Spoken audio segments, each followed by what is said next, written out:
pocket of my pleated skirt, then took Clark's hand and walked with him to the dance floor.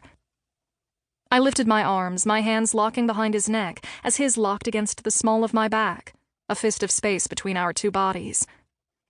Braden and Paisley had left the table to dance too.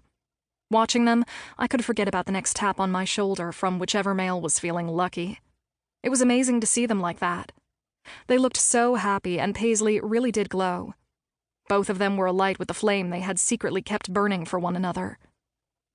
Peeling my gaze away from the happy couple before I got weepy, I surveyed the clubhouse that I had spent all of the day before decorating. For the venue, everything was as perfect as I could make it.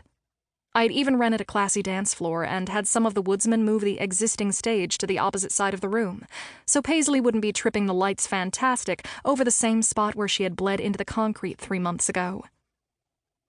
With a sigh, I snuck a side peek at Clark. He and his brother were black bears, both with dark, curly hair. Rooster had a beard. Clark had shaved his for the day. Both were near me in age.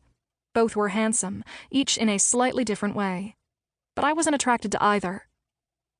Still, if Clark wasn't going to come out of the closet and I wasn't going to find a shifter among the other males in Night Falls, I could have a wedding with him. I could wear the dress and eat the cake and not have to have sex with someone who didn't ignite any warm, wet, tingly feelings downtown. #what? It could work. The song ended. Clark pulled back, catching my hand and brushing his lips against my knuckles in a gentlemanly fashion. There was no spark for either of us. I knew what Clark's deal-breaker was. My own reason for getting twitchy and itchy at the mere thought of pair bonding with any of the pack's males was the continuing mystery.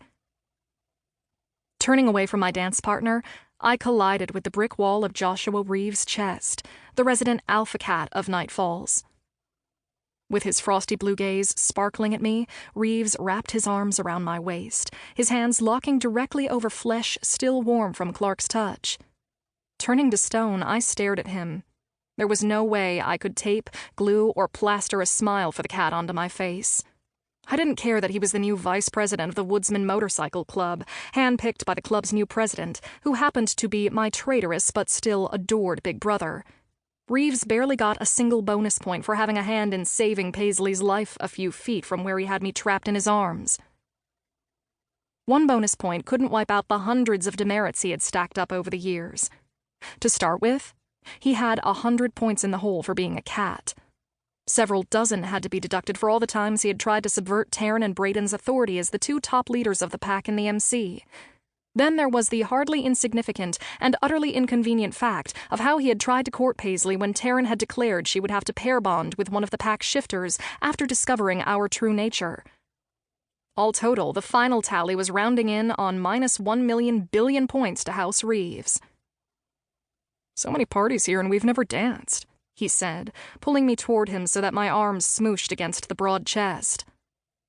"We're not dancing now," I responded, my lips mashing together to keep the words from coming out loud enough they would reach Braden's ears. I still couldn't believe my brother had appointed Reeves as his Veep. If that was a cunning act of diplomacy, then diplomacy could suck my big hairy balls. Opening up a little space between us, he glanced at my feet. Cocking both brows, he fired off one of his indifferent insults.